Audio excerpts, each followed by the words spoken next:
Vamos a seguir. Tenéis aquí apuntada un poco la guía, el guión de lo que vamos a explicar esta tarde.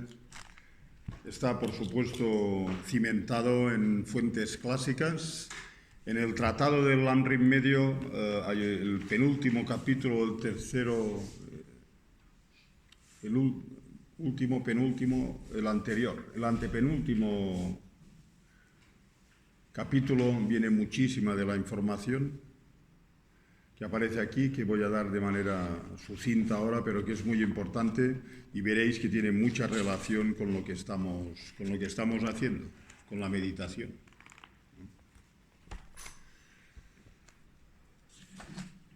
Estas instrucciones aún hoy en día se suelen dar en los monasterios cuando el currículum de los estudiosos monjes que se dedican 100% a la práctica budista, pues reciben muchísimas veces estas instrucciones para saber qué hacer cuando deciden marcharse de retiro, no 5 días, sino es posible que sean 3 meses, 1 año, 2 años, etc. Entonces se dan estas instrucciones de manera muy extensa. Generalmente se dice que el Tratado del Lamrim Medio, en el capítulo de la concentración o shiné o permanencia apacible, es donde vienen expuestos la esencia de cientos de años de experiencia. Y aquí básicamente lo primero que se hace, no lo haremos aquí, pero se dan las condiciones necesarias para irte a un retiro, son preparativos que tienes que hacer. Y primero es encontrar un lugar adecuado. Entonces en los textos se dan las 6 características que constituyen un lugar adecuado. Donde estamos, bueno, podría ser un lugar adecuado, mucho mejor quizás en una montaña, apartados de más ruidos, pero esto podría funcionar durante bastante tiempo. Luego, interiormente, tener pocos deseos, y esto nos ayuda. Durante el retiro, si empezamos a pensar, aunque sean 5 días, empezamos a pensar, me gustaría estar aquí, tendría que estar allí, etc. Esto empezará a minarte la moral. Por tanto, tener pocos deseos durante estos 5 días. Yo, especialmente hoy en día, estos son consejos que provienen de hace siglos. Imaginaros hoy en día con la cantidad de distracciones que tenemos. Pero siguen siendo válidos. Siguen siendo válidos. Más válidos que nunca. Sentirse satisfecho, que no es fácil. Por ejemplo, algunos de vosotros estudiáis el Lamrim. El Lamrim es la crème de la crème de lo que se podría considerar Vipassana Mahayana. La primera meditación es apreciar el potencial que tienes. Si aprecias el potencial que tienes, tienes un estado de autosatisfacción básica para poder entrar en un retiro de estas características. Después, evitar actividades que causan distracción, ya los explicamos, el silencio, en este caso desconectar móviles, mantener una disciplina ética. Quizás en el mundo occidental todos pensamos que no lo necesitamos, no es cierto, no es cierto. Todos lo necesitamos más que nunca, porque la ética está diseñada en la tradición budista como una ayuda para la concentración y la concentración como un medio para desarrollar sabiduría.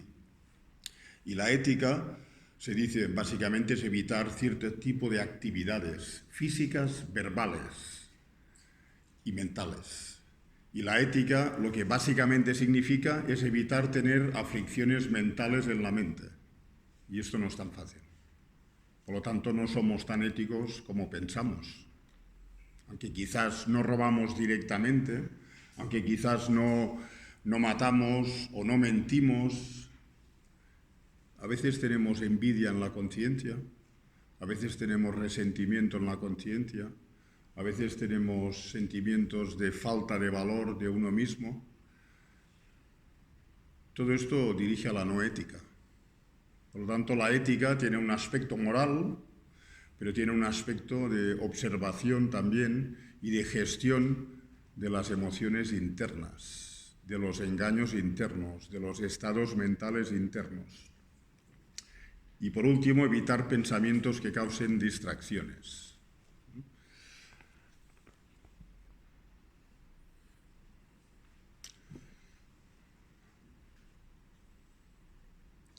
La concentración que estamos haciendo, aquí hay una cita de uno de los grandes meditadores de la tradición india, budista. Dice, cultivar solo samatha no libera al practicante de los oscurecimientos, solo suprime temporalmente las aflicciones. A menos que tengas la luz de la sabiduría, no destruirás las tendencias latentes. Es decir, la meditación budista consiste en desarrollar dos aspectos. El aspecto de la concentración para después ver mejor la realidad y entenderla mejor, que llevaría al desarrollo de la sabiduría. La sabiduría aquí no es inteligencia. La inteligencia puede ser negativa, como sabe todo el mundo. La sabiduría es siempre positiva. Es ver la realidad tal y como ella es. Lo que se hace en el estudio, la contemplación y la meditación de la tradición budista es acercar nuestra conciencia a estados cada vez más alejados de las emociones aflictivas, de los kleshas, de formas de pensamiento que son erróneas porque no te producen, no están basadas en la realidad, sino simplemente en tus ideas personales que pueden ser equivocadas. Y entonces, al entrar en el sendero de la tradición budista, te das cuenta de la cantidad de pensamientos, ideas que tenemos de la realidad que son falsas, que no nos benefician y que nos han estado perjudicando durante largo tiempo. Te das cuenta de ello. Por lo tanto, aquí Kamalashila, en esta cita, lo que está diciendo es que con solo samatha no se libera la mente de las turbulencias internas. Aquí estamos haciendo samatha, estamos haciendo concentración. Y dice una cosa importante: suprimes temporalmente las aflicciones. Ya es muchísimo. Ya es mucho. Temporalmente descansas del embrujo que tienen para nosotros en la vida cotidiana, que salga el apego, que salga la ira, que salga el resentimiento y que salgan muchísimas manifestaciones de estos, que lo único que hacen es enturbiar nuestra paz interna. Porque la función de las emociones aflictivas, una de las características de las emociones aflictivas o kleshas en sánscrito, son que te roban tu paz interna. Por lo tanto, cada vez que nos sintamos mal, casi siempre nos dirigimos hacia el exterior. En la tradición budista te dice que observes en el interior porque tiene que haber ahí una causa principal de tu malestar. Entonces, para poder hacer todo esto requiere cierto nivel de concentración.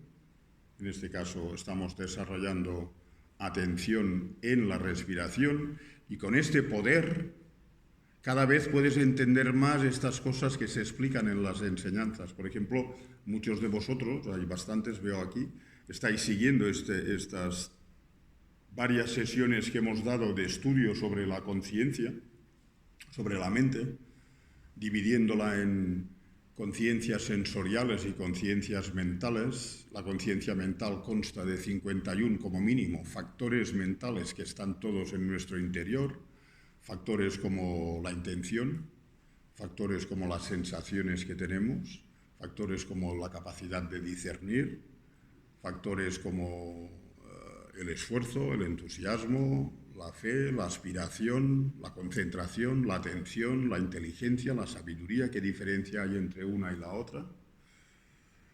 Entonces, todo esto nos ayuda, porque lo que estamos utilizando durante este retiro son muchos factores mentales virtuosos que los estamos desarrollando.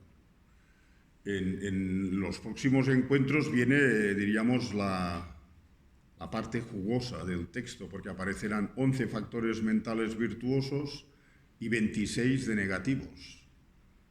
Los 11 factores mentales virtuosos están en nuestro interior en forma latente. La práctica de la meditación y de la sabiduría los desarrolla. ¿Qué ocurre con los factores mentales virtuosos? Cuando más se vuelven predominantes en tu interior, la función de los factores mentales virtuosos es que producen bienestar interno. y después se estudian los factores mentales negativos, como la ira, el apego, el resentimiento, el orgullo, la envidia y sus derivados, la ignorancia, malinterpretar la naturaleza de la realidad, de nuestro yo, cómo existe la naturaleza. Entonces, todos estos, cuando aparecen, en el instante en que aparecen, alteran la mente, roban la paz de la mente. Por lo tanto, en definitiva, el desarrollo espiritual consiste en eliminar los negativos, primero, suprimirlos, eventualmente erradicarlos y desarrollar los positivos para que sean parte íntegra de tu ser. ¿Por qué? Porque producen bienestar para ti y para los demás. Para hacer esto, Buda nunca va a venir a ayudarnos a decir, ahora te los doy o te los saco. Lo que está en nosotros es responsabilidad personal nuestra de que estén allí. Y lo que queremos eliminar es responsabilidad nuestra de que lo hagamos. El Buda no puede ir más allá. Solo explica la realidad. Pero somos nosotros que hemos de trabajar con ella. Por lo tanto, para hacer esto, que es un proyecto a largo plazo, se requiere desarrollar atención, concentración, denominado en sánscrito samatha. Samatha es lo que en castellano podríamos decir concentración unipuntualizada, que en lenguaje técnico es permanencia apacible. Es decir, la atención está permanentemente en la respiración. Os estoy diciendo siempre, atención continuada y sostenida. Por lo tanto, permanencia significa esta capacidad de la mente para permanecer en un objeto. En este caso es la respiración, podrían ser muchísimos otros. De modo apacible. Apacible significa que en la mente no hay distracción, porque para permanecer, lo que impide que permanezcas es que te vas. Tienes distracciones, tienes excitaciones, te vas al pasado, te vas al futuro, te arrastran los conceptos que vienen en la mente y te olvidas del objeto, o tener la claridad suficiente para estar presente a lo largo de todo el proceso. Por eso, la permanencia apacible lleva un proceso, y el proceso son estas etapas.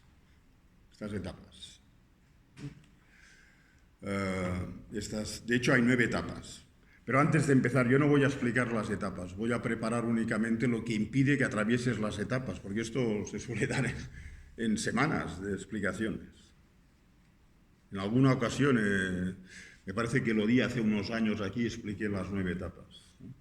Entonces, antes de empezar este proceso de mejora de nuestra capacidad de mindfulness, de atención, tienes que eliminar obstáculos. Y el primer obstáculo, o la razón, es decir, ¿cómo es que no tengo atención unipuntualizo? ¿Cómo es que no tengo la capacidad de estar atento a la respiración? ¿Cómo es? Yo puedo elegir.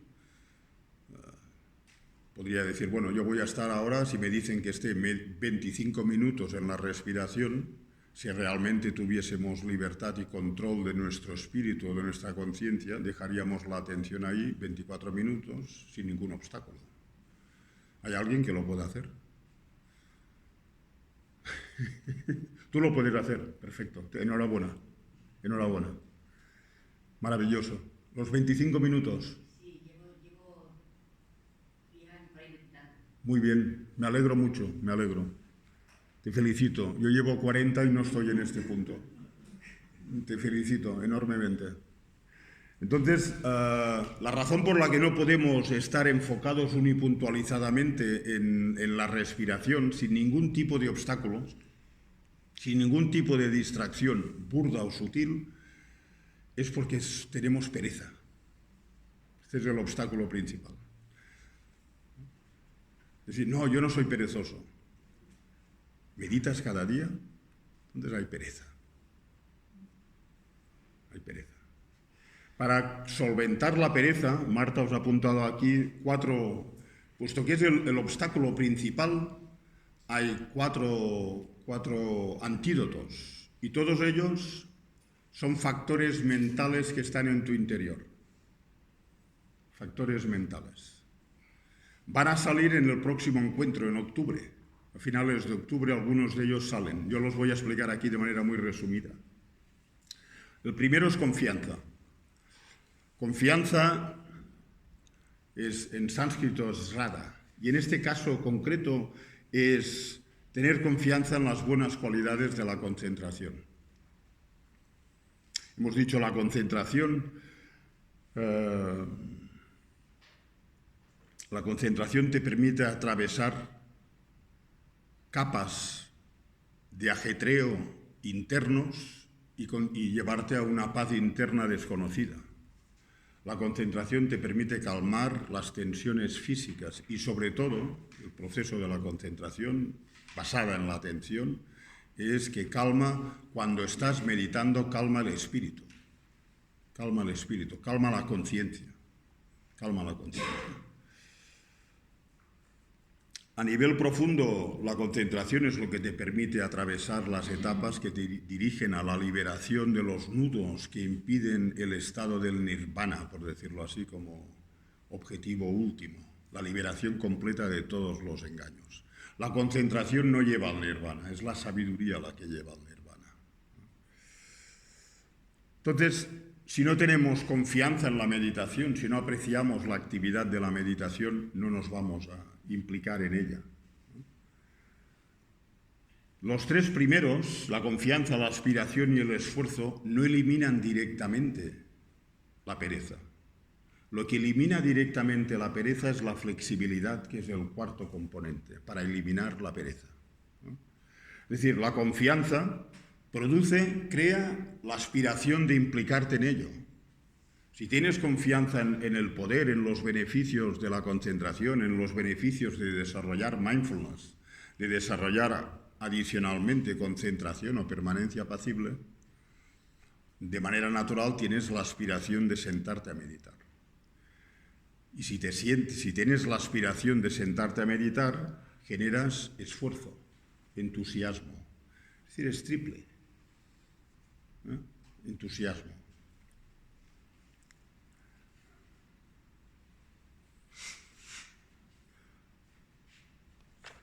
Por lo tanto, para desarrollar confianza, por esto generalmente los yogis, los meditadores leen una y otra vez los beneficios de la concentración y leen estos capítulos que están en nuestros textos una y otra vez porque siempre extraes. ¿Y qué estás? Desarrollando confianza. La confianza es un factor mental virtuoso. Solo por tenerla, la mente está feliz. Está feliz, se siente contenta. Si generas la aspiración en desarrollar el sendero que te lleva indirectamente a la liberación de todo malestar interno, te sientes feliz. Son aspiraciones correctas. Puede haber aspiraciones incorrectas. Acordaros, ¿cómo se llamaban estos factores mentales? ¿Os acordáis? Había 5 factores que eran los factores omnipresentes porque están siempre, a cada instante de conciencia tienen que estar estos 5. Luego había 5 que los llaman factores que determinan el objeto, que son moralmente variables. En dependencia de otros factores puedes tener una aspiración negativa. Aquí en este caso, puesto que deseas desarrollar atención y concentración con el propósito de conocer mejor tu interior, de eliminar aspectos negativos de tu interior, de gestionar aspectos negativos de tu interior, entonces esta aspiración es virtuosa por la naturaleza del objeto, porque si uno está mejor, pues el medio ambiente está mejor también. Cuando uno está mal, pues los demás están mal, ¿no? Por lo tanto, esta aspiración produce el esfuerzo y el esfuerzo, el entusiasmo. El esfuerzo o el entusiasmo es sentir deleite y alegría cuando te implicas en actividades que sabes que son beneficiosas para ti y los demás. Por lo tanto, cada instante no te cuesta meditar.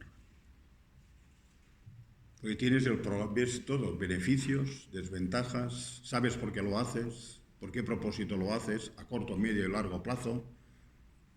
No cuesta sentarse a meditar. ¿Qué nos cuesta comer? Meditar llega a un punto que es lo mismo que comer o dormir. Es una necesidad, porque es la manera de acercarte a tu esencia, a lo que realmente eres. Antes durante y después, lo que eres de verdad. Entonces, la pereza generalmente, fijaros, con estos tres, con la aspiración, el entusiasmo y la confianza, pues se va diluyendo la pereza. Pereza se clasifica, hay tres tipos de pereza. Una es la atracción hacia las actividades vanas. Cada uno tiene que saber lo que es vano. Actividades en las que nos implicamos que no producen ningún tipo de beneficio espiritual a corto, medio y largo plazo, o benéfico para los demás. La pereza de posponer. La pereza de posponer es decir, hoy no es el día de meditar, mañana sí. Y después la pereza del desánimo. Estos tres tipos de pereza los tenemos a lo largo de toda nuestra vida, si lo analizáis bien. La pereza del desánimo es, se puede decir hoy en día, cuando te sientes más bajo de lo que eres. Esto viene de las escrituras del Buda, y en el siglo VII después de Cristo, en la Universidad Monástica de Nalanda, Shantideva, aquí hay un texto, desarrolló las 6 perfecciones, que son la generosidad, la ética, la paciencia, el entusiasmo o esfuerzo, concentración y sabiduría. Para desarrollar esfuerzo, como en el caso de la concentración unipuntualizada, voy a concentrarme unipuntualizadamente y estaré 25 minutos en la respiración. La concentración unipuntualizada viene como consecuencia del desarrollo de tu mindfulness, de tu atención. No tienes que hacer casi nada, casi. Después tienes que atravesar las etapas, es la dificultad. Pero a la que despliegas el poder de mindfulness, la concentración viene implícita, por decirlo así. En el caso de la pereza o del entusiasmo, para generar entusiasmo, si eliminas la pereza, el entusiasmo sale del fondo de tu corazón y significa que no te cansas de implicarte en la práctica, el estudio, la contemplación del Dharma. No te cansas. Nunca. ¿Cómo? Sí. ¿Cómo? La aspiración. Seguro. Si usted medita desde hace 10 años, necesariamente tiene que tener un nivel de aspiración. Sin una aspiración, no. Si alguien quiere ser arquitecto, previamente tiene el deseo de ser arquitecto, y este deseo de ser arquitecto podríamos decir que es una aspiración virtuosa, es mundana si quieres, pero es correcto. Es como si alguien quiere ser médico o si alguien quiere ser lo que sea, siempre es tu trabajo, es aquello de lo que vives y das sustento a tu familia, siempre es positivo si otros aspectos de tu mente están ahí. Por lo tanto, si has meditado los años que dices que meditas, necesariamente tiene que venir sustentada por la aspiración. ¿Cómo? Totalmente, totalmente. La buena meditación produce bienestar. Entonces, volviendo a lo que decíamos, Shantideva con la pereza hace un análisis preciso de aspectos que hoy en día muchos psicólogos, corregidme, hay algún psicólogo por aquí, pues tienen las salas llenas, personas que se ven bajas, se ven sin energía, la vida no tiene sentido, no tengo valor, no valgo nada, nos echamos, diríamos, nos echamos para abajo. Más, mucho más, nos impulsamos hacia abajo de manera negativa. Shantideva explica la pereza del desánimo.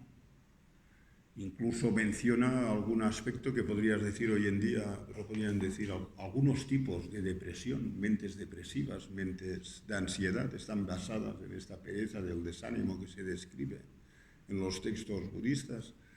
Y en el capítulo del esfuerzo, Shantideva lo desarrolla, es el capítulo séptimo, si no estoy equivocado. Es un capítulo precioso. En Málaga no he explicado nunca el capítulo, la perfección del entusiasmo. Y Shantideva no empieza hablando, me parece que hay 120 estrofas, si no recuerdo mal. No empieza hablando del entusiasmo, desarrolla entusiasmo, etc. Lo que empieza diciendo es elimina la pereza. Y para eliminar la pereza, si entendéis bien la connotación de por qué meditamos, cuando meditas en tu propia mortalidad, eliminas la pereza directamente.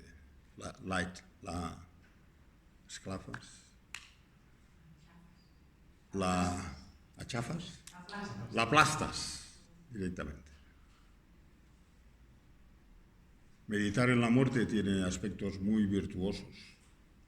A nosotros nos asusta, nuestra psicología es pobre en este sentido, no nos gusta hablar de la muerte. Ahora, hoy en día, se está hablando en los niños, hablarles de la muerte, etc.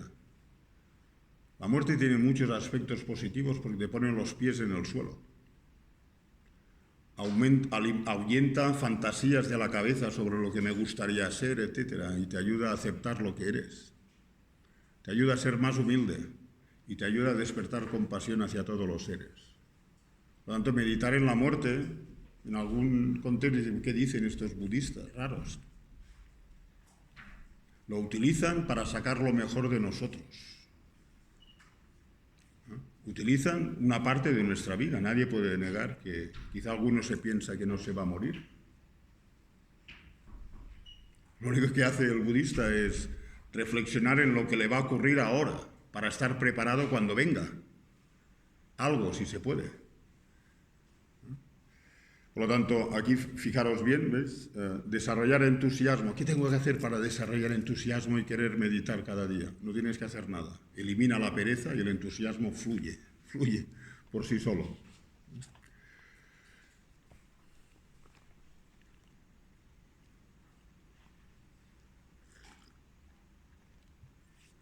Cuando tienes confianza en el poder de la atención, en este caso, y concentración, desarrollas aspiración, desarrollas de manera natural entusiasmo, empiezas a meditar, y cuando empiezas a meditar se va desarrollando la flexibilidad. Flexibilidad en tibetano es Xinjiang. Xinjiang. Porque no hay término, flexibilidad no es un término adecuado. Flexibilidad indica, voy a hacer yoga y tengo flexibilidad. No. Haciendo ejercicios físicos no se adquiere esta flexibilidad de la que se refiere aquí. Es una flexibilidad que viene debido a la constancia de tu práctica, en la cual la atención está quieta en el objeto continuadamente, y esto produce cambios en los elementos energéticos sutiles de nuestro cuerpo físico, y a niveles profundos, al final de las etapas, se producen incluso movimientos en el cerebro. De hecho, esto está verificado en Estados Unidos, como este señor que os explicaba ayer del disparo. Esto está verificado. Se producen ciertos elementos y en las escrituras lo explican. Se produce este prana beneficioso que fluye desde el chakra de la coronilla, que es más o menos la zona donde está ubicada físicamente el cerebro.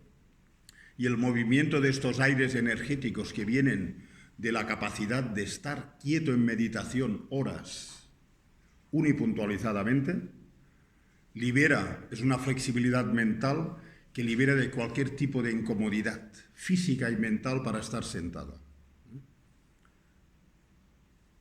Este aire sutil o prana que ha producido la flexibilidad mental, es decir, esta capacidad para estar absorto en el objeto a placer el tiempo que desees, después fluye por todo el cuerpo, de manera que se induce, otro aire energético induce a una flexibilidad física que hace que el cuerpo se vuelva ágil y flexible, de modo que es casi como si te fundieras en el objeto de tu meditación.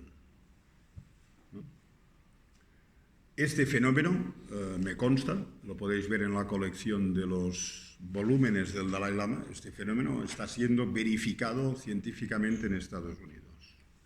Entonces, si tienes flexibilidad, nunca tendrás pereza. La flexibilidad elimina la pereza, porque el gozo que surge de dejar la mente quieta en el objeto cada vez más tiempo, con sabiduría, con habilidad, etc., produce movimientos de aires benéficos que producen bienestar, que te gusta estar meditando, según tu capacidad, obviamente. Alguien que está en la 9ª etapa puede estar meditando 24 horas al día.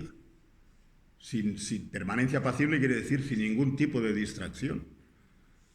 Y esto tiene que empezar con 24 minutos, porque a veces estamos diciendo, no es que puedas estar muchas horas meditando, visualizando o analizando cosas. La mente tiene que estar quieta a los 25 minutos enfocándose en la atención, sin moverse por culpa de las distracciones ni el hundimiento, etc.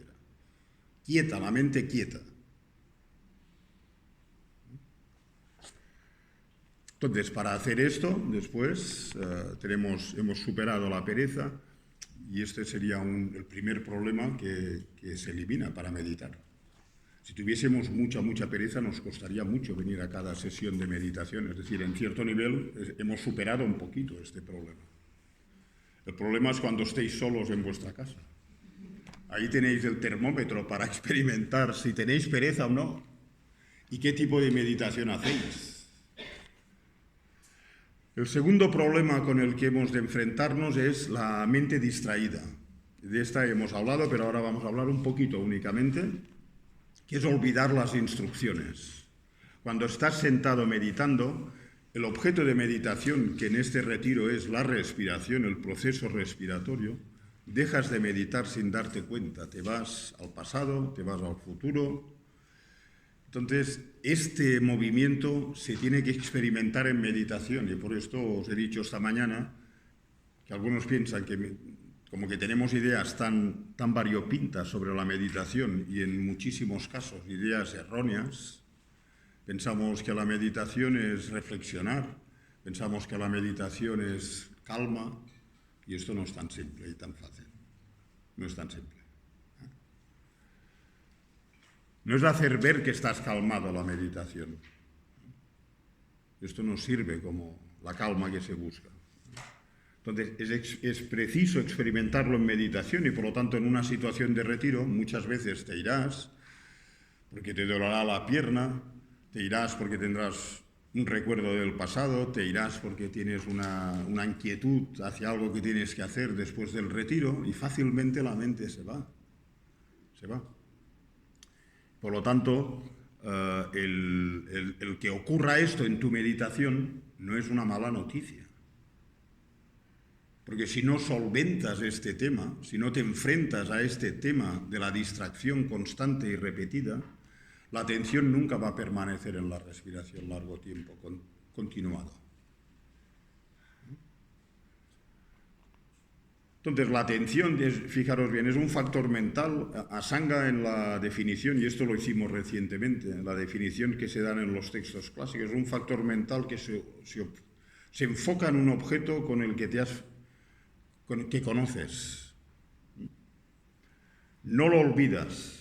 Es decir, lo que estás haciendo es manteniendo la memoria en cierto nivel, la memoria del presente, intentas mantenerla ahí. Respiración, inspiro, expiro, no olvidas. Y si olvidas, regresas. Por lo tanto, en la meditación, en las primeras fases es ir y venir. Ir y venir. No hay concentración en la primera, no hay concentración. Solo hay 1 segundo de concentración, 2 segundos, quizás algunos ya es más, perfecto, maravilloso.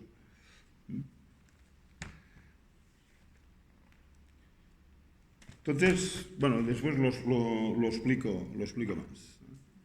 Por lo tanto, con mindfulness o atención mantienes la memoria de lo que deberías estar haciendo en esta meditación específica, en este retiro específico, que es seguir el proceso de inspiración y expiración. La instrucción es muy simple. No se puede desarrollar atención a un objeto que no conoces. Por eso el Buda utilizó la respiración. Luego hay objetos de meditación extraordinariamente virtuosos. La respiración es neutro, ni positivo ni negativo.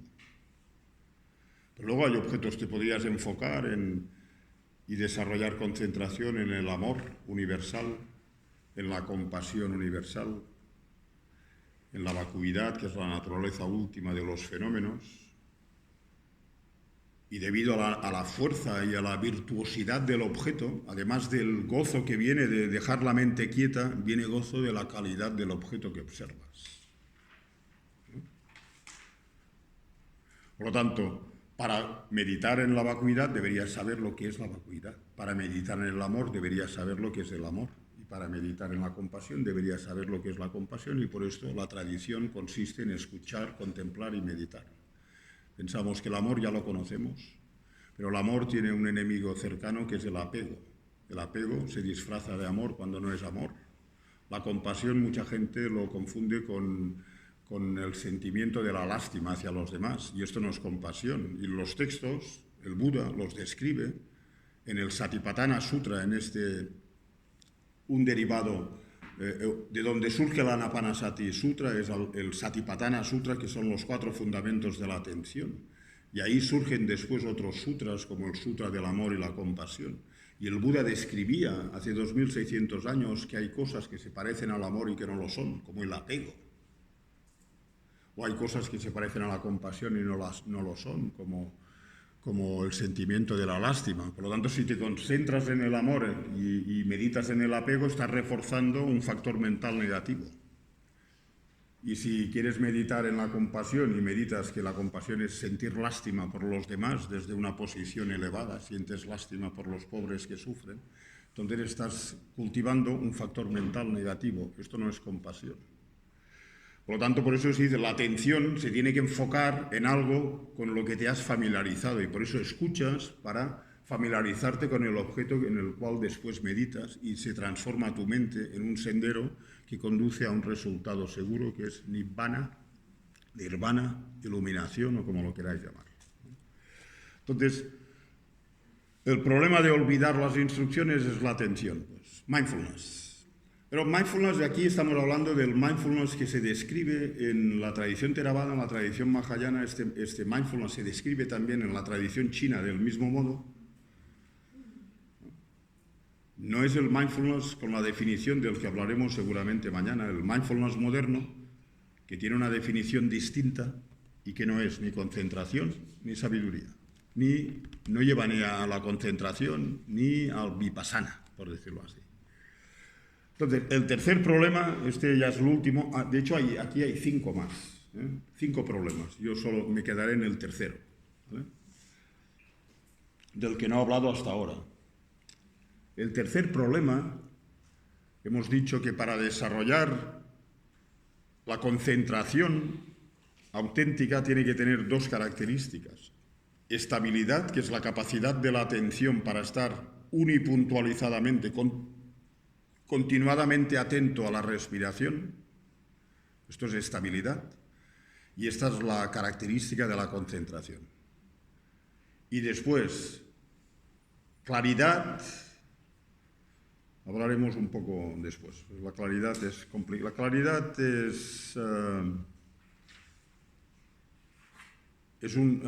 la claridad. De momento hemos de trabajar más, lo ponemos así. De momento nuestra preocupación para solucionar el tercer problema es la distracción, y la excitación es lo que viene más. ¿Por qué? Porque lo que hacen es interrumpir la estabilidad de la atención. Estamos siempre diciendo, la atención tiene que ser sostenida. Quiere decir que durante los 25 minutos la atención deberías estar atento continuadamente sin interrupción. Si hay una breve interrupción, te has distraído, vuelves a recuperar y sigues. Por eso las meditaciones de concentración en estos textos que estoy explicando, cuando alguien se va seriamente a hacer un retiro de concentración, ni tan siquiera hacen 24 minutos. Hacen menos. Estarán sentados igual 1 hora. Pero cogen el objeto, se enfocan, y a la que hay una distracción o un hundimiento, a veces paran, se relajan, vuelven a coger el objeto y vuelven a enfocarse. Cuando hay distracción paran y van desarrollando la capacidad de permanecer unipuntualizadamente en el objeto. Tienen tiempo, porque muchos de estos hacen retiros de años. No tienen ninguna obligación. En las montañas de Dharamsala, donde está el Dalai Lama, y grandes expertos en el desarrollo interior, hay muchos monjes muy antiguos y monjas, y algunos occidentales. Hay una monja famosa que estuvo 20 años en una cueva encima de la residencia del Dalai Lama. Y el Dalai Lama les envía comida a esta gente, para que estén... Esto se cultiva todavía, porque son joyas, son faros para la humanidad que estamos viviendo en las penumbras. Por lo tanto, la manera de progresar es hacer una sesión y la dividen en muchas subsesiones, que ni tan siquiera 25 minutos. Esta es la manera profesional de desarrollar atención unipuntualizada, concentración unipuntualizada, permanencia apacible. Van cultivando esta facultad de permanecer unipuntualizadamente, sin tensión, sin interrupción, sin distracción, sin excitación y sin falta de claridad o hundimiento, que es si la excitación y la distracción son obstáculos que sacan la mente hacia afuera, el hundimiento es una distracción interna. Cuando has desarrollado concentración tienes que vigilar que la mente no se vuelva fofa, que no pierda la claridad o la intensidad con la que sostienes el objeto. Esta es la claridad. Cuando todo esto está ajustado tienes claridad y tienes estabilidad. Y así atraviesas las etapas hasta el final. ¿Vale? La flexibilidad de la que hablábamos aquí, cuando se describe la flexibilidad en los textos, se describe la flexibilidad una vez has llegado al final. El final es cuando estás encima de tu mente y la mente de negra ha pasado a blanca. Tú dominas tu conciencia, tu mente. Este es el final de la concentración, no del camino. Sí, ahora lo explico, un segundo. Es decir, al principio, aquí tienes, el elefante está de color negro, ¿vale? Eso lo explicaré ahora.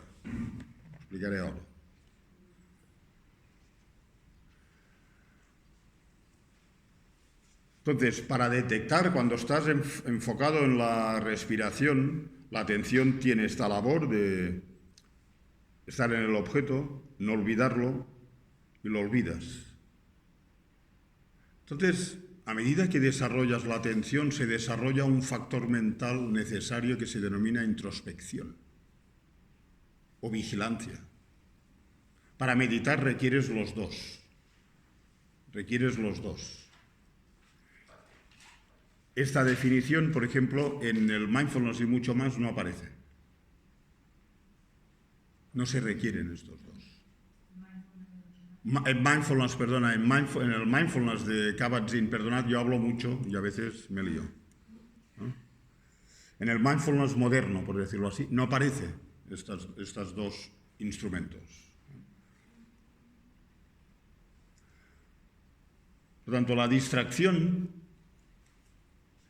como dijimos ayer, es un tipo de viaje que te aparta del objeto de tu atención, y este objeto puede ser virtuoso. De repente igual piensas en cosas benéficas, piensas en el amor o meditas en el amor si lo conoces, o piensas en la compasión. Aunque sean objetos beneficiosos, no deja de ser una distracción en concentración. Tienes que soltarlo y volver. Quien detecta esto que te has ido es la vigilancia, la introspección, que está asociada a un cierto nivel de inteligencia, sabiduría, porque lo que hace es monitorizar la calidad de tu meditación. Sin estos dos instrumentos no se puede meditar, no irás lejos, los tienes que utilizar. Para combatir la distracción, la excitación y el hundimiento. Los dos instrumentos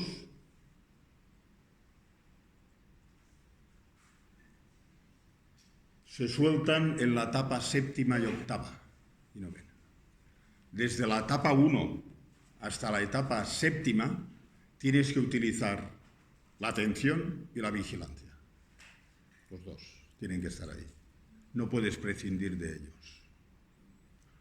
A medida que vas capacitándote más para estar en el objeto de concentración, los utilizas menos, la vigilancia la utilizas menos porque tienes más periodos de atención unipuntualizada. ¿Vale? Por lo tanto, la distracción puede irse hacia un objeto virtuoso y como que te aparta del objeto de concentración, es una distracción, o puede irse hacia algo que te desagrada. En cambio, la excitación es un tipo de distracción caracterizada porque lo que te desvía de tu objeto de concentración, la respiración, son objetos agradables, de los sentidos. Quizás recuerdas, me gustaría comer esto en lugar de, aquí no sé si es vegetariano del todo, me gustaría mi comida preferida, me gustaría mi bebida preferida. Entonces, en retiro te puedes irte a mil cosas de tu agrado, como que no las tienes, puedes generar ira fácilmente. Entonces, el retiro tiene estas cosas y hemos de gestionarlas, porque no satisfacer lo que deseas, lo que tú consideras que es agradable para tu vida y que para muchos es la causa principal de la felicidad, tener solo experiencias visuales agradables, olfativas, gustativas, olfativas y del tacto, el no tenerlas puede dar pie a la frustración interna, que es otro factor mental. Y si no lo gestionamos, puede dar pie después, puesto que la frustración está asociada a las sensaciones desagradables dan pie a kleshas, a emociones aflictivas. Y todo esto ocurre en nuestro interior, en la conciencia mental. No ocurre en ninguna de las conciencias sensoriales. La conciencia sensorial visual no tiene apego. El apego viene después, en la conciencia mental. Está en la conciencia mental. Y la meditación, ¿dónde funciona? ¿Dónde trabaja? En la conciencia mental. Porque se están creando los antídotos al malestar humano. La concentración llega hasta cierto punto profundo y después la sabiduría va a lo más profundo. Por ejemplo, mi maestro definía la excitación de este modo. Es un factor mental engañoso, es decir, te engaña, que impide que la mente permanezca sobre un objeto virtuoso, se implica con objetos atractivos que ha visto o experimentado, intranquiliza la mente y nos aparta del objeto de meditación. Esta es la excitación. En el 85% de las veces para personas como nosotros que empezamos a meditar, esto es lo que ocurrirá más a menudo. Esto es lo que suele ocurrir más a menudo. Del hundimiento es complicado y lo dejamos porque para tener hundimiento tienes que tener cierto nivel de concentración. El hundimiento, sobre todo, aparece desde el principio, pero al final se expresa, el hundimiento se requiere aparece muy sólidamente a partir de la etapa cuarto, cuando has desarrollado la capacidad atenta, la atención unipuntualizada, la atención continuada. ¿Por qué? Porque la atención lo que hace es interiorizarte. Te apartas de los 5 sentidos y quizás dejas de tener excitación o distracción. Pero puesto que te profundizas en tu interior, la atención se interioriza en la conciencia. Interioriza. Lo que estás haciendo es trabajar desde la conciencia y estás moviendo toda tu conciencia. Entonces la atención es un aspecto de la conciencia mental. Entonces al interiorizarse, pues puedes perder fuelle. En tibetano el término es hundimiento literal. Es como un barco, poner el ejemplo de un barco que va por la superficie del agua y de repente se hunde. ¿Qué se hunde aquí? La mente se vuelve fofa. Hay concentración en el objeto, pero hay una parte de la mente que está ida. No sostienes bien el objeto. No lo sostienes con la intensidad necesaria. Es como si sabes que hay concentración por una parte, pero una parte de la mente está totalmente inactiva, por decirlo así, de manera simple. De manera simple. Por esto los grandes meditadores, Lama Tsongkhapa, por ejemplo, da un consejo extraordinario.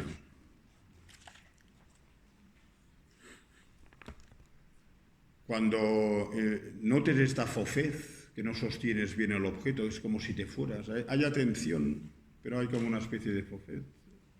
Lama Tsongkhapa dice, sostén el objeto con más firmeza. Y esto lo cura. Esto lo cura, un poquito. Entonces, el hundimiento se tiene que experimentar en meditación. El hundimiento, hay gente que piensa que está desarrollando concentración y en realidad está en el hundimiento, porque es agradable. Pero la mente no está concentrada del todo. Por lo tanto, no atraviesas las etapas, no las atraviesas. No las atraviesas del todo. La mente se oscurece. Otro punto que os puedo decir, y este es un consejo que me dio Geshe-la, me lo dio oralmente, nunca lo menciono en las enseñanzas. Estabilidad, claridad, lucidez e intensidad. Os ponéis este mantra. El objeto tienes que estar estable en el objeto. El objeto tiene que aparecer claramente. Lucidez es que la mente tiene que estar fresca. Intensidad, tienes que sostener el objeto de manera correcta. Estabilidad, claridad, intensidad y lucidez, no importa el orden. Estabilidad impide la excitación y la distracción. Claridad, intensidad y lucidez elimina el hundimiento. 3.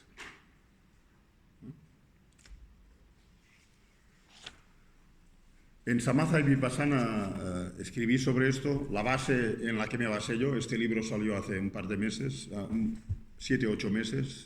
Viene del Tratado del Lan Rimedio, considerado uno de los manuales para los meditadores, donde se describe el hundimiento. El hundimiento, hay pocas instrucciones, se tiene que experimentar en meditación. Tanto la estabilidad significa que la atención está en el objeto. Claridad, el objeto tiene que aparecer claro. Respiración, tiene que estar ahí. ¿No? Y la estabilidad, como que es fuerte, puede provocar el hundimiento, que quiere decir que la mente es como si hubiera un velo entre tu mente y el objeto, y luego el modo en que sostienes el objeto se diluye. Es como sostener una taza de té. Tienes la estabilidad porque la taza la ves, la claridad la ves claramente, pero si la taza de té está llena y no la sostienes con la intensidad necesaria, todo el líquido se vierte. No estás haciendo concentración. ¿Vale? Entonces, recitadlo como un mantra. Estabilidad, claridad, intensidad y lucidez. Porque en meditación siempre hay dos cosas. Está el objeto y está el sujeto. El sujeto es la atención. Entonces el objeto tiene que aparecer claro en tu meditación, sea el vacío, sea la muerte, sea el amor, la compasión, tiene que aparecer claro, si no, no desarrollas sabiduría. ¿Vale? Tiene que aparecer claro. Estabilidad, claridad. Lucidez significa que la conciencia que observa el objeto está clara. ¿Queréis ver lo que no es claridad? Si no dormís bien, luego la mente está oscura. Hay como un velo en medio. Intensidad, el modo en que sostienes el objeto, tiene que ser el justo. El justo. Ni mucho ni poco. Porque si sostienes demasiado, te distraes. Y si sostienes demasiado poco, vuelve a haber la falta de claridad. ¿Vale? Algún día lo necesitaréis esto. Algunos sois meditadores, sé que meditáis mucho tiempo. Si a la que tenéis un nivel de atención, tenéis que vigilar con la claridad, la intensidad y la lucidez. ¿En el hundimiento? ¿Cuál es el origen o la causa de ese velo oscurecido que difumina el objeto?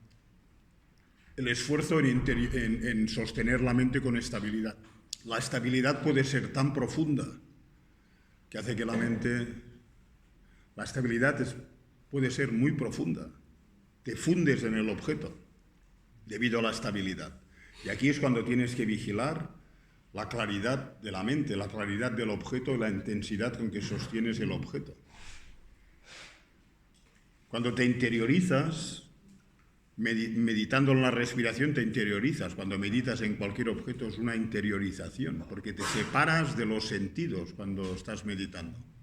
Por lo tanto, al interiorizarte y al fundirte en el objeto, sea el que sea, has superado la excitación y la distracción, por decirlo así. Pero después puede venir esta fofez interna, esta falta de claridad. Es como si te hubieras cansado. Se tiene que experimentar en meditación. Pero si te quedas en este estado, puesto que hay concentración y hay cierto nivel de placer, este estado no conduce a la concentración. Y es lo que es el enemigo de los meditadores profesionales, el hundimiento, ¿no? Nosotros no estamos a este nivel, al menos yo, y me imagino que puede haber gente que sí, que ya han llegado casi al final. En mi caso, esta es mi mente, aquí, negra, oscura como la noche, y aquí estoy yo detrás, persiguiéndola, con la cuerda de la atención, a ver si la atrapo, y el gancho de la vigilancia, a ver si la hago ir por donde yo quiero. Pero de momento ni llego. Y a mi mente la lleva la distracción y la excitación, que es el mono loco, que siempre espera encontrar felicidad en lugares donde no las hay. Entonces, esta es mi radiografía. El Buda hizo una radiografía para todos. Y aquí es donde considero que estoy yo, la primera etapa. ¿Vale? Espero en la próxima vida llegar a la segunda. Pero esto explica un poquito. Aquí se van habiendo manchitas blancas, el elefante va adquiriendo cada vez más blancura, porque las incrustaciones de nuestra conciencia, lo que haces en la concentración es sacar porquería de tu interior. Sacas. Por eso os dije ayer que al menos estás sano, básicamente. No has llegado a la liberación ni a la iluminación. Pero es equilibrio, un cierto nivel de equilibrio. Lo podrás perder muchas veces, pero siempre puedes regresar a él. Sabes, conoces el camino, conoces la autopista para llegar a tu objetivo, que es mucho ya. ¿Alguien dime? Si tú dices que estás ahí, que eres el negrito, el último, y entonces me pregunto, ¿dónde estoy yo? Que esta es mi primera práctica de meditación. Tú estás aquí como yo. Vale. No te desanimes. Para saberlo. La primera etapa, a ver, esto es una imaginería del Buda que describe lo que se hace en meditación. De hecho, es coger tu conciencia y atarla a un poste, que esta era la manera en la India de domar a los elefantes. El elefante simboliza nuestra mente. Como los elefantes, aquí no tenemos elefantes, si está domado un elefante es muy beneficioso para el campo en la India o en los países orientales, pero si está descontrolado, arrasa con todo. Por lo tanto, ponen esta imagen propia de su época para ilustrar que nuestra mente, además, está dirigida, el elefante negro está dirigido por la excitación y la distracción, que es una parte íntegra, diríamos, de nuestra conciencia descontrolada, que siempre quiere estar en otros sitios. Y la meditación lo que hace es domar este estado de cosas. Es domar, es clarificar dónde estás, para que no tengas fantasías ni expectativas falsas ni crees ideas extrañas sobre el desarrollo espiritual. Se tiene que desarrollar. Desarrollo espiritual es cultivo de tus aptitudes internas desconocidas para nosotros, y lo que hace un sendero espiritual como esta tradición es desarrollar aspectos positivos y revelar los aspectos negativos que tenemos, que son muchos. Entonces tienes que enfrentarte con ello, desarrollar unos y eliminar los otros, o que no se mantengan tanto tiempo en tu conciencia. ¿Por qué? Porque básicamente te perjudican a ti, en primer lugar. A ti.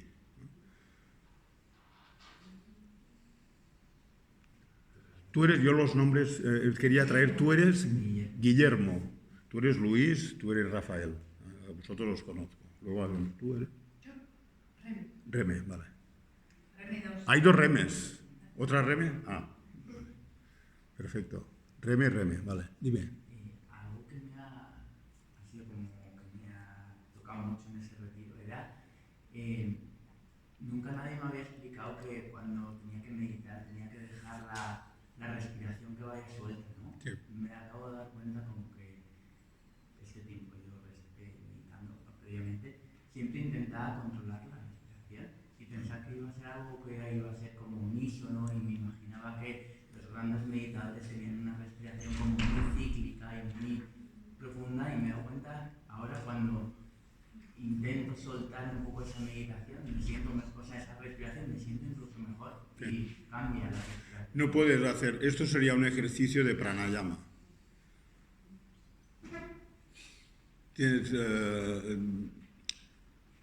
Para meditar tienes que tener una guía de alguien. Si alguien piensa que meditar es a través de libros, ni tan siquiera los libros correctos lo explican todo. En la tradición budista está el libro y después está la transmisión oral que recibe el estudiante para poder entender el libro. El libro solo, bueno, vas cogiendo cosas según tu conocimiento, pero lo que enriquece es la transmisión oral que se transmite de maestro a discípulo. Por ejemplo, yo estoy explicando aquí los factores mentales. El libro lo tiene mucha gente aquí, el librito que hemos sacado. Pero sin la transmisión oral no se puede entender. Vas a confundir. Requieres a alguien de carne y hueso. En Occidente esto ni se respeta ni se contempla. En la tradición budista se sigue contemplando. Sin maestro no puedes avanzar en un sendero. Sin maestro de carne y hueso no se puede avanzar. Porque el sendero ya es suficientemente complicado. Es un sendero interior, hay trampas, es un territorio desconocido. Entonces es muy difícil seguir solo. Y en Occidente yo me lo hago solo.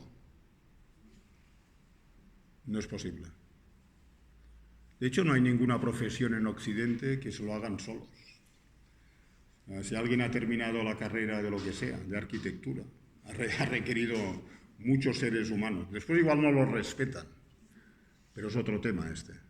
Pero se requiere la transmisión, se requiere la experiencia, se requiere muchas cosas. Solo con libros no se llega a la iluminación. Y Geshe-la lo explica, mi maestro lo dijo en una de las últimas enseñanzas que le traduje, lo podéis leer en el Enseñanzas de mi Lama. Es un comentario a los tres senderos del camino. Si alguien tiene resistencias a seguir a alguien de carne y hueso, tiene que revisar su interior. Quizás el orgullo, la autosuficiencia, que todos son factores negativos. Es decir, siempre hemos dependido de los padres, hemos dependido de amigos, hemos dependido de nuestros profesores para que nos enseñasen el abecedario, hemos dependido de nuestros profesores en la universidad. Cualquier cosa, para conducir, alguien nos enseñó a conducir. Y para seguir el sendero espiritual me lo hago solo. Esto es considerado una visión errónea. No es negativo, pero te puede obstaculizar en el sendero.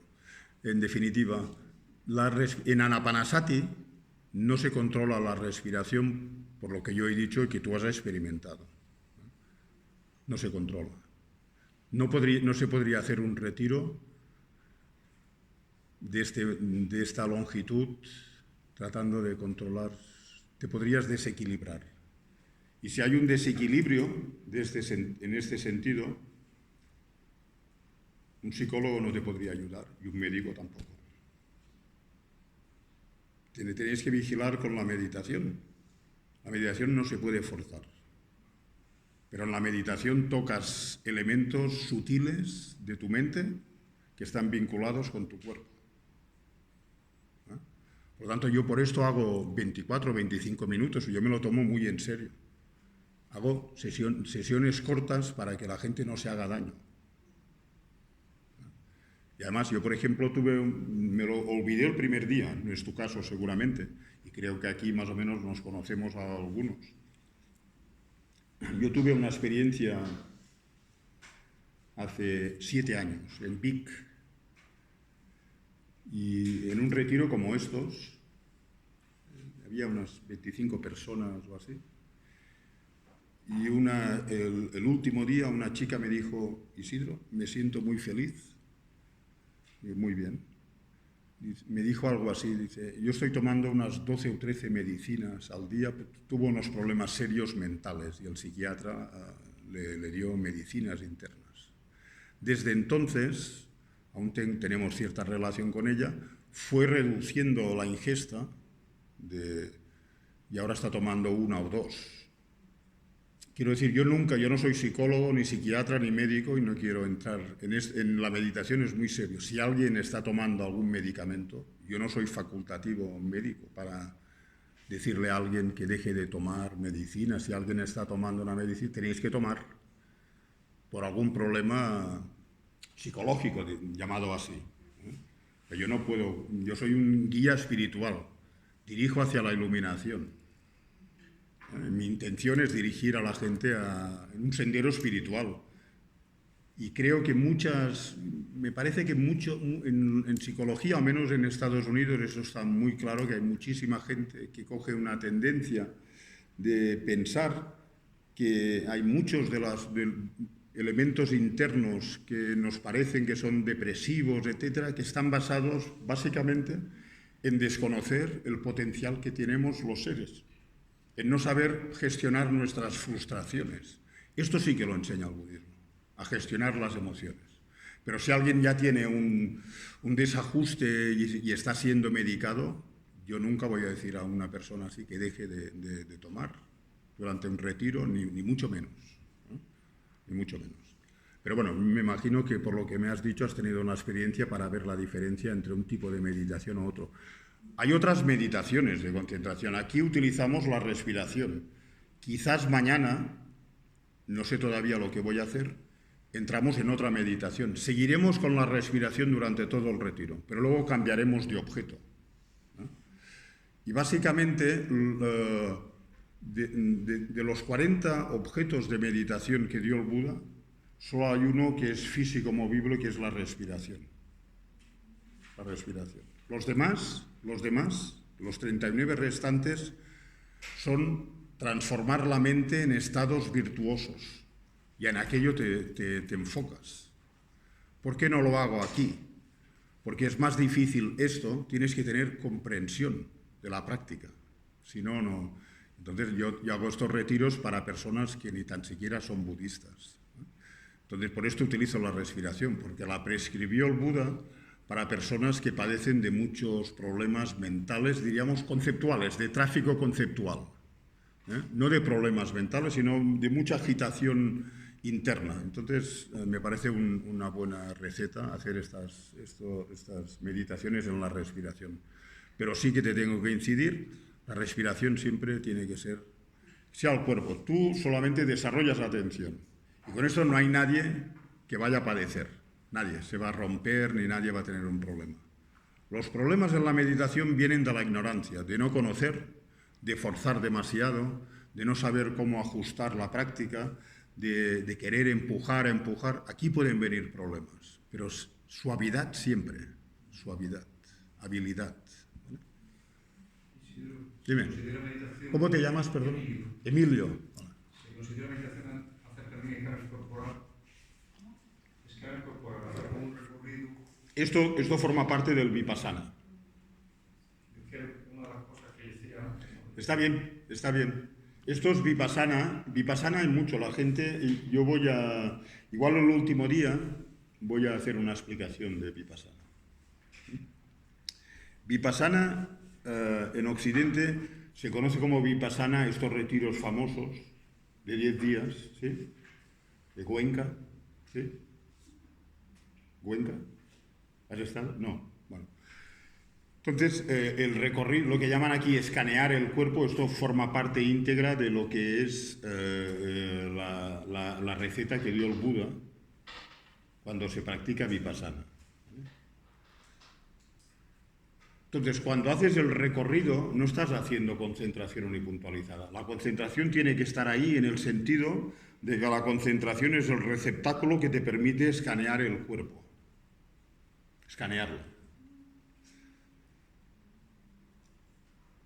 Entonces, esta es una de las prácticas que dio 4 o 5 prácticas relacionadas con el cuerpo, porque el Vipassana está basado en sutras del Buda y hay 4 objetos de concentración. En Occidente solo se observa el cuerpo y las sensaciones físicas en el cuerpo, ¿sí? Tú has estado en algún retiro, por lo que dices, si haces escaneado o lo has hecho por tu cuenta. Vale. Vale. Entonces, el escaneo del cuerpo en la tradición vipassana tiene su razón de ser. En la tradición vipassana del sur, Theravada, tiene su razón de ser porque el propósito de escanear el cuerpo no es otro que el de ver. Escaneando el cuerpo, si tienes el conocimiento necesario, lo que te ayuda a ver no es para escanear el cuerpo constantemente, es para que veas que el cuerpo está compuesto de partes. Si el cuerpo está compuesto de partes, es transitorio.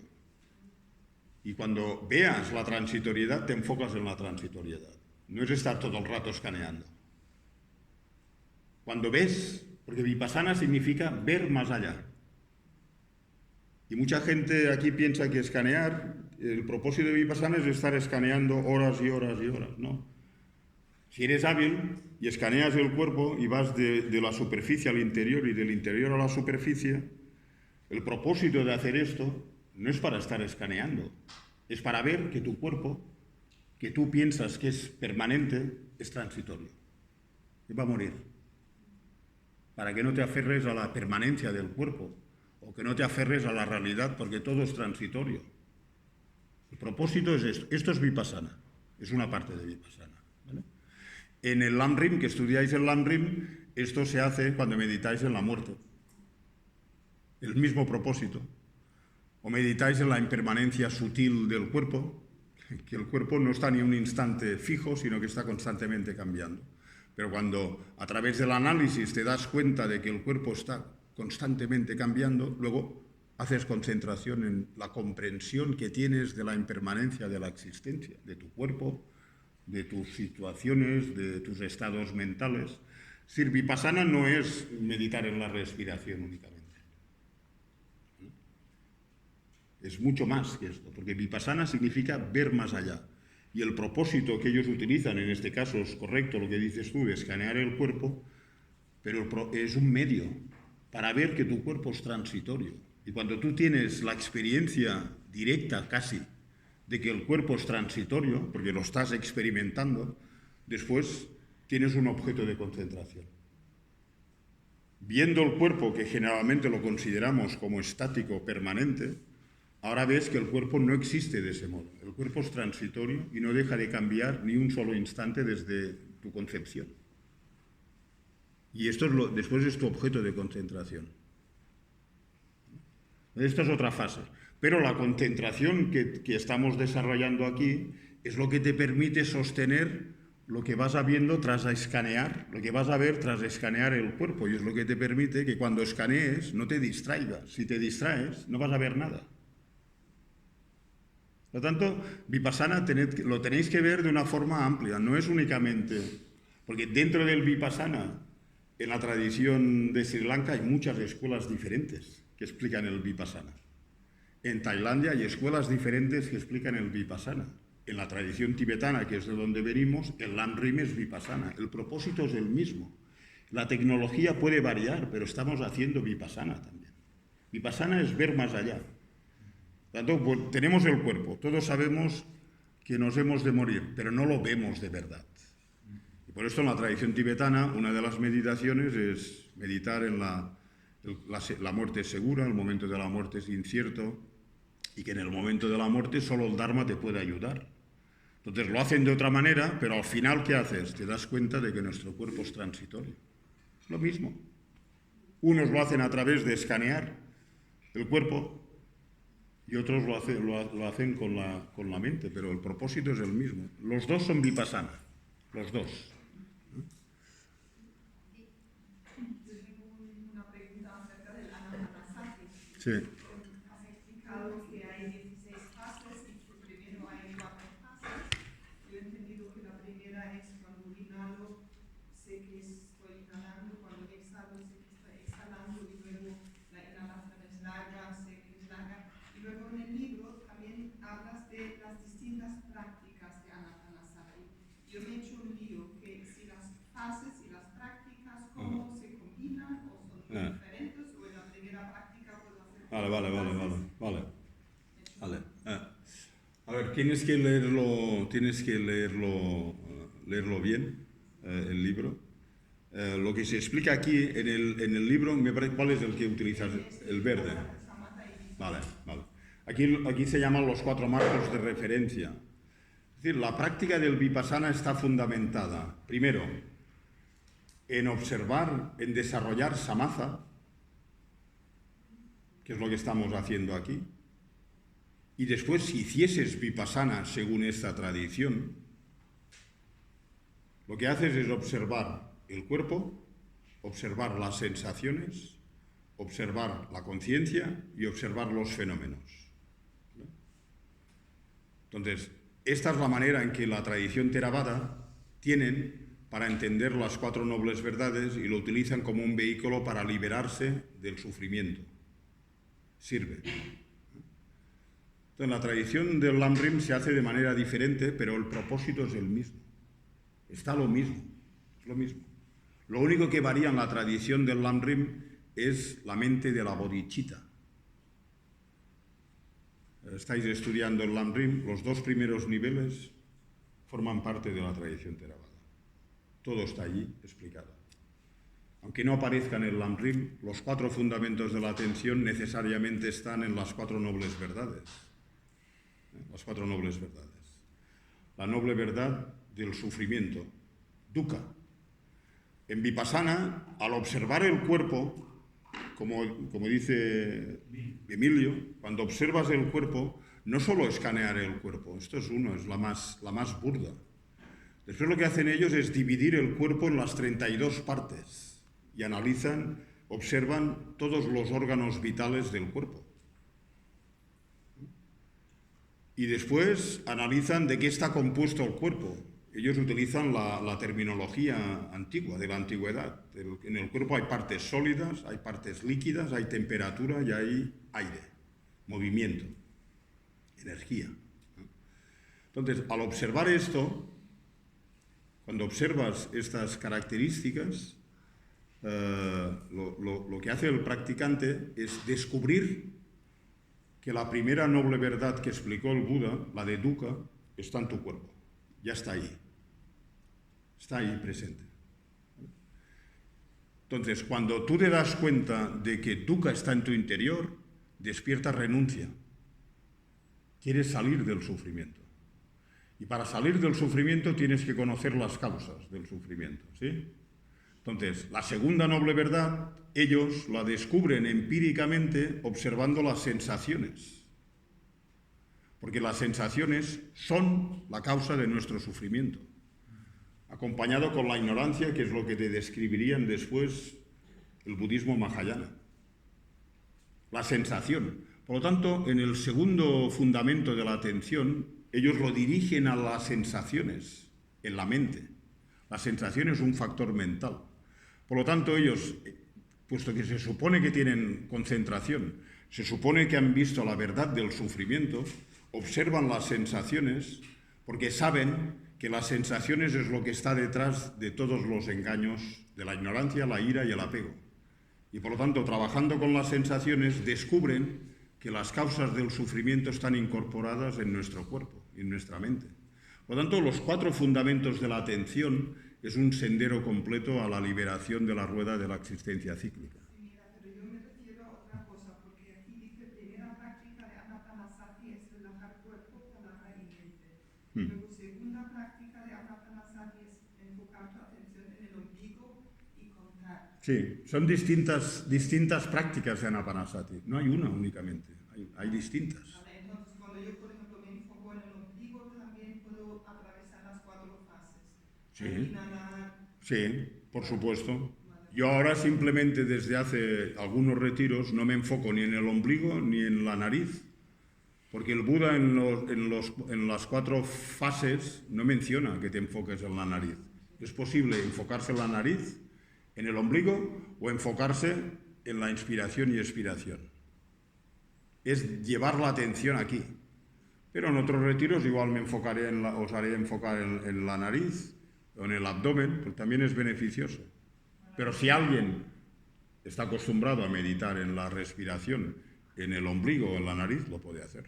Son como otros métodos. Sí, sí, sí. Enfocas, pero puedes pasar las 4 fases. Sí, cuando meditas en la respiración aquí, si tú te enfocas en las sensaciones que producen la respiración al entrar y al salir, eres consciente de entrar y salir, es la primera fase. Eres consciente de si el aire es largo, si la respiración es larga o corta, es la segunda fase. Sigues toda la respiración desde arriba abajo, es la tercera fase. La cuarta es el resultado de las 3 restantes. Entonces, estas 4 primeras,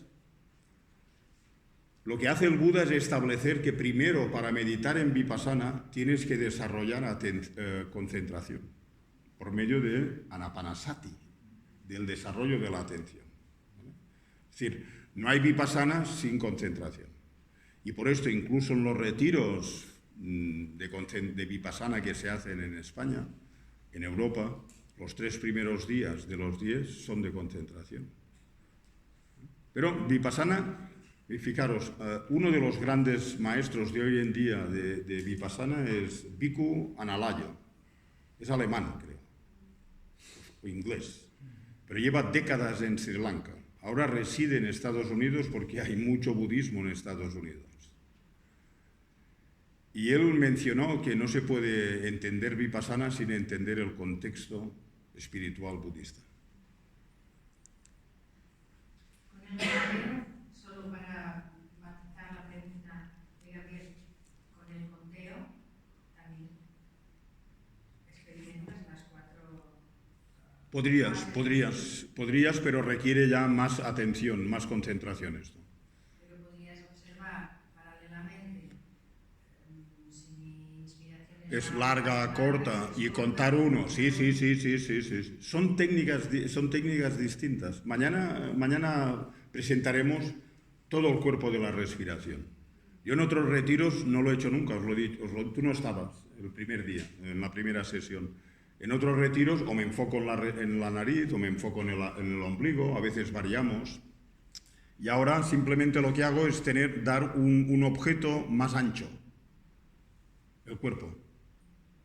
Observas el cuerpo y notas movimiento y ese es un objeto válido de concentración. Dime. No. Ay, perdona, después vienes... Me da cuenta que levantando la mano no sirve. Perdona, dime. No pasa nada, Dime. es una zona oscura. Dime. Pero estoy saliendo de ella también, te digo. Y es verdad. Porque, a ver, yo quería compartir mi experiencia con la meditación. Yo, estoy en la puerta de ese camino, me siento una ignorante total. Pero es verdad que, primero, la meditación, practicarla es jodidísima. Te duelen las piernas, se te duele el cuerpo un montón, pero conforme la practicas vas viendo que obtienes beneficios. Pero en mi caso, ha habido un momento que la abandoné por completo, Sí. por lo que sea. Sí. Pero entonces ahí, cuando la dejé, empezó todo como a irme fatal, ¿sabes? Sentirte mal. Sí, muy mal, depresiva, como todo lo que había a mi alrededor era como un ataque constante, me sentía como muy vulnerable y un día, no sé por qué, dije, meditar, chica, y la cosa me cambió por completo. Por supuesto. La meditación es útil. La vida es compleja.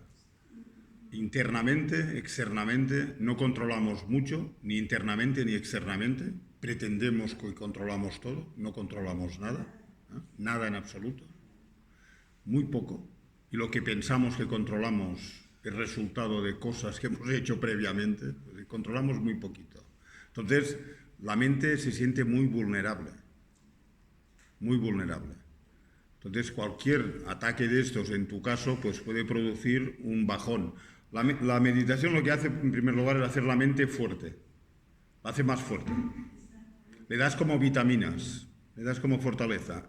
Externamente puede haber temporales, pero si tú puedes ir un poco a tu centro en la meditación, te puede ayudar un poco. Después, para un budista, el refugio es muy importante. Y el refugio se tiene que ir cultivando y entendiendo con precisión. Estamos solos, desamparados. Shantideva dice, al nacer nacemos solos y al morir nos vamos solos. En medio estamos acompañados, pero estamos solos. ¿No? La soledad existencial. ¿No? Y aquí necesitamos, en la vida todos hemos tenido refugios. Los padres, los amigos, la familia, etcétera, etcétera. En el momento de la muerte, todo esto lo dejamos. Tenemos un refugio interno. Hemos de buscar un refugio interno.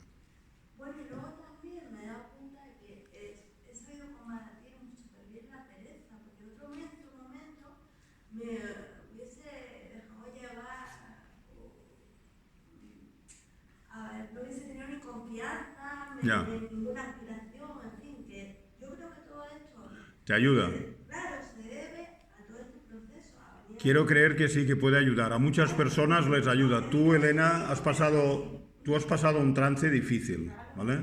Entonces es normal que tengas bajones emocionales, es lo más normal. Y te felicito por tu entereza y tu ejemplo, ¿vale? Sigue en la práctica. Eres un genio, Elena. Sigue en la práctica, tienes aquí amigos que te quieren, sigue un poco en la práctica. Sabrina. Vale, yo tengo dos preguntas, a ver si me puedes ayudar durante la práctica en cortar con ese arroyo imperceptible, el arroyo que hay detrás, una vez que esto es como, parece que estás muy concentrado, muy atento y de repente hay como un arroyo, como si un río... Murmullo. Un murmullo de fondo. Ese es ¿Cómo no consigo cortar con eso bien? O me da frustración, o enfado, y entonces ya me lleva, si le presto algo de atención me lleva, no sé cómo no sé si... A ver, mañana, si os parece, algunos sois veteranos, a veces hemos dejado la mente en el estado natural. ¿Vale? Esto puede ayudar bastante porque lo que haces en esta meditación, lo que vamos a hacer mañana después de la explicación, es una meditación que de tan simple parece difícil, pero no lo es. Lo que estás diciendo, tú estás diciendo que notas el murmullo. Pues mañana colocaremos la mente allí donde notas el murmullo, en lugar de en la respiración. Y cuando te colocas ahí, no sabes por qué el murmullo desaparece. No es que desaparezca. A ti te parece que no está, pero está. Pero ahí, al colocarte ahí, te vas acercando al lugar donde hay el tráfico este. Pero ya sabes que en esta práctica lo que haces es soltar. Cualquier cosa la sueltas. Cualquier cosa que detectas la sueltas. Pero estás concentrada en el lugar donde ocurre este murmullo. ¿Dónde crees que ocurre este murmullo? ¿Ocurre en el cuerpo? ¿Dónde ocurre este murmullo? ¿Lo puedes ubicar? ¿Dónde está este murmullo? Mañana visitaremos este lugar. Porque este lugar es un sitio donde la meditación ayuda a calmar el murmullo al menos. Aquí no tienes que hacer nada más que reconocer que hay un murmullo que saca tu atención del objeto y te lleva por donde quiere. A veces te puede llegar a lugares bonitos, pero a veces te lleva a lugares que no te gustan. ¿Vale? Entonces lo que haces en la meditación es soltar y regresar. Soltar y regresar. El murmullo se aplaca, se cansa, se cansará. Se cansará, el murmullo se cansará. Y cuando ya logras poder alejar el murmullo en tu meditación, luego en tu vida diaria, cuando tienes algún problema, lo digo porque, por ejemplo, yo tengo dos factores, yo soy temperamental y tengo carácter. El temperamento no me gusta, el carácter sí. Entonces siempre caigo en temperamento y dejo a un lado el carácter y digo, no, lo vuelvo a hacer. Entonces me he dado cuenta que respirando, porque como nunca lo había hecho así, puedo centrarme en mí. Entonces quiero saber si lo sigo haciendo, podría hacerlo en estas situaciones de enfado, de ira, que tienes esas dos bombas ahí que explotan. Estas son grandes preguntas que hacéis, grandes preguntas. Esto lo vinculo con lo que ha dicho antes. A ver, ¿cómo solucionamos esto? En el mundo moderno, ¿cómo podría solucionar este que explicas? ¿Cómo se soluciona esto? ¿Hay alguna medicina para esto? Decidme. Igual estoy perdiendo el tiempo dirigiendo a meditaciones. Igual tenéis soluciones que yo desconozco. ¿Cómo se hace?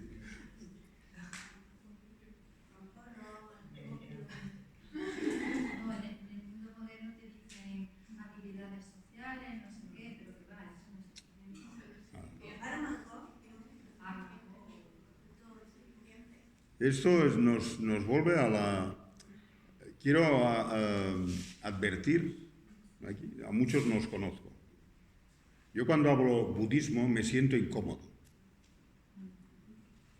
Porque cuando muchos escucháis la palabra budismo es un concepto.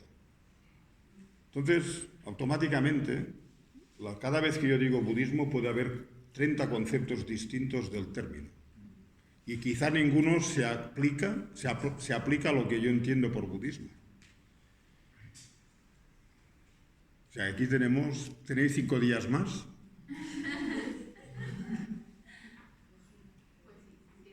¿Entiendes? El budismo es un término. Entonces, casi en Occidente todo el mundo... Budismo, nosotros tenemos todo clasificado. Budismo, esto cae en el concepto religión. Religión son los creyentes, los que no les gusta la ciencia. Podemos dar muchos conceptos que cada uno tiene. Es una religión. Y esta religión es como la que yo conozco. El budismo no es esto. Por lo tanto, no nos comunicamos ya. Budismo en Oriente no existe el término budista. En tibetano no existe la palabra budismo. Existe dharma. Y dharma es la naturaleza de las cosas. La naturaleza de las cosas es que hay dukkha en el universo. Los seres venimos con el dukkha incorporado. Hay sufrimiento, insatisfacción, malestar, angustia. Y algunos cuando tenemos esto pensamos, no, la vida tiene que ser felicidad, pero es que ya venimos incorporados con dukkha. Hasta que no lidies con dukkha no se puede liberarse uno de dukkha. Entonces el Dharma te hace entender la realidad tal y como es, sin fantasías. La vida es transitoria. Y tú crees que eres algo que en realidad no eres. No hay una esencia sólida y fija en la persona. Esto es lo que trata de descubrir Vipassana. Esto es el budismo. No, es que esto es lo que creen los budistas. ¿Quiere decir que si eres cristiano o ateo no tienes dukkha? Explícame cómo lo has hecho para no tener dukkha. Es universal. Dharma es la realidad tal y como ella existe. No es la realidad que el Buda proyecta. El Buda es Buda porque vio la realidad tal y como es. Nada más. Es muy simple. Y el término Buda tampoco existe. Buda es en tibetano y en sánscrito también, y en Pali es lo mismo también. Buda es un ser, hombre o mujer, que ha desarrollado todas las capacidades positivas posibles y ha eliminado todo lo que se tiene que eliminar de manera irreversible. No hay visiones erróneas, no hay ira, no hay envidia, no hay resentimiento, porque la ignorancia, que es donde se sustenta todo, que confunde la naturaleza de nuestro ser y es la base de todas estas proliferaciones, ha desaparecido del interior de la mente. Cuando alguien llega a este estado, sea hombre, mujer, oriental, occidental, es un Buda. Pero nosotros catalogamos y entonces esto nos impide entregarnos a un camino porque pensamos, bueno, esto es lo religioso. Los religiosos tienen fe y nosotros somos científicos. Esto es un error muy grave porque demuestra la esclavitud que tienes a tus propios conceptos, que en este caso no están basados en la realidad, porque el Buda, la fe y la razón van unidos en el budismo. El budismo es científico en muchos aspectos. El budismo es psicología pura en muchos aspectos. El budismo es análisis en muchos objetos. El budismo utiliza las inferencias, que es lo que utiliza la ciencia occidental. Y quizás en nuestra religión esto no está.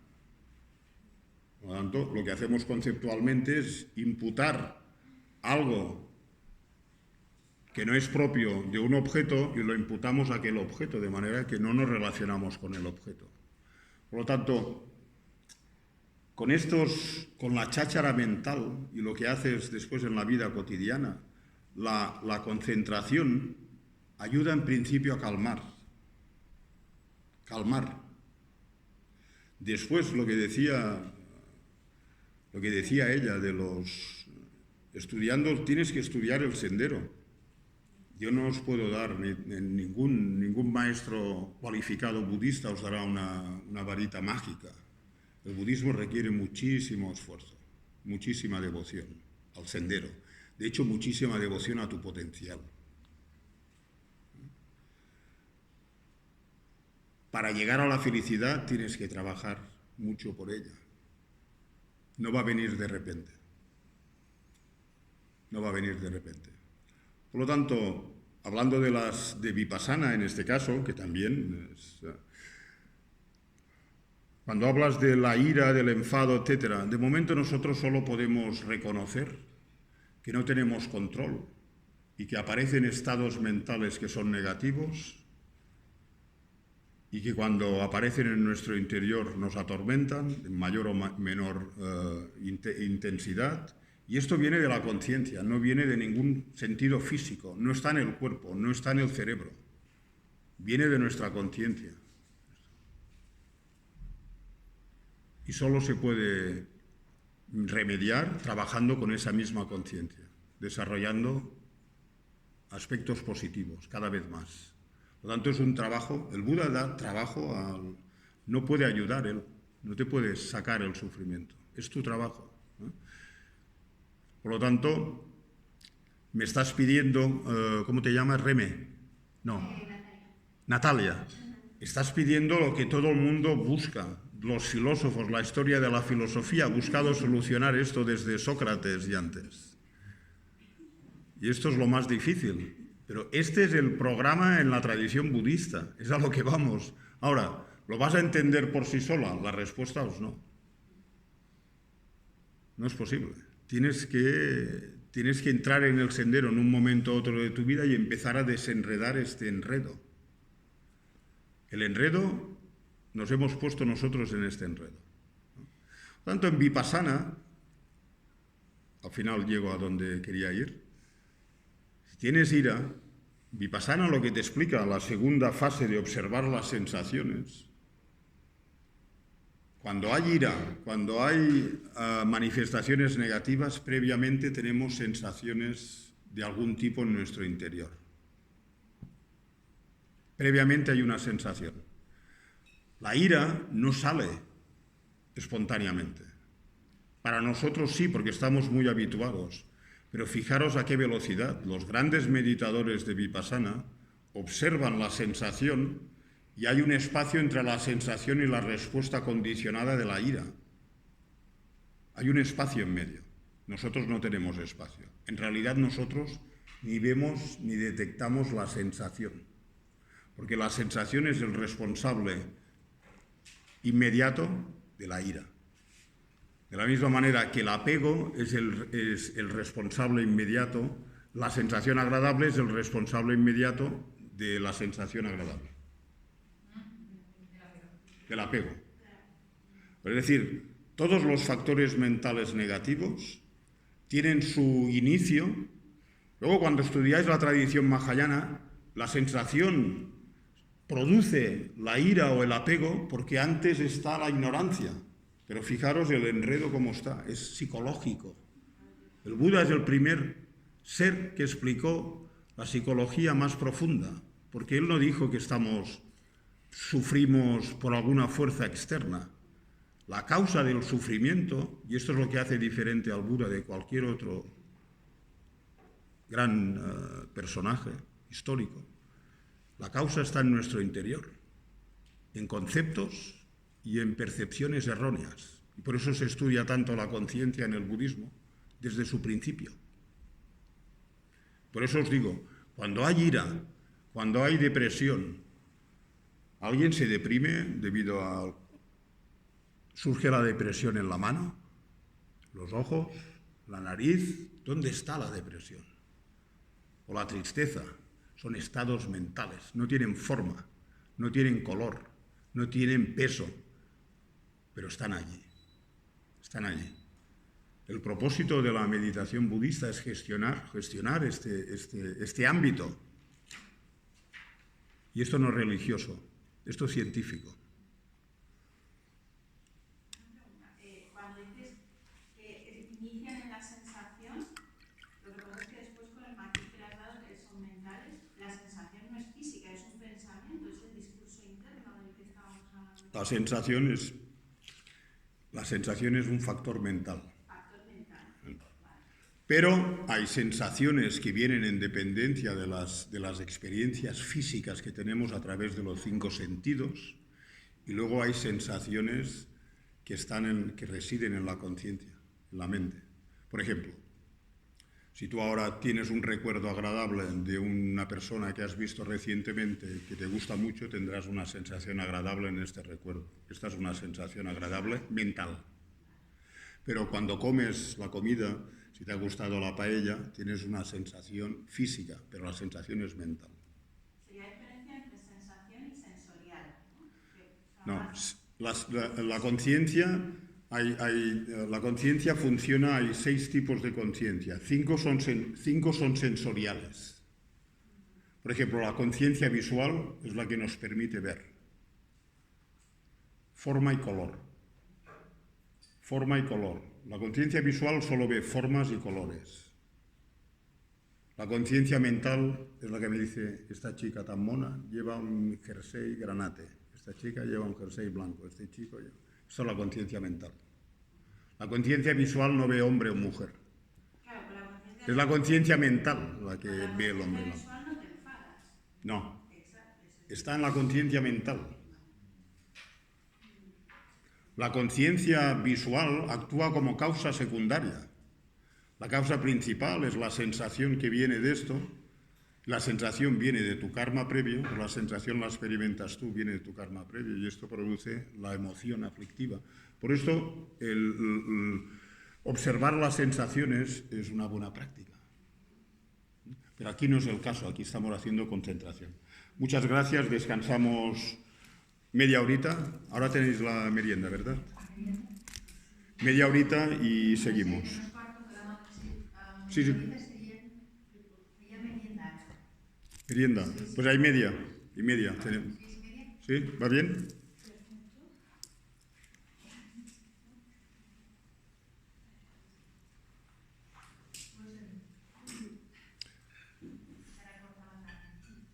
Sí.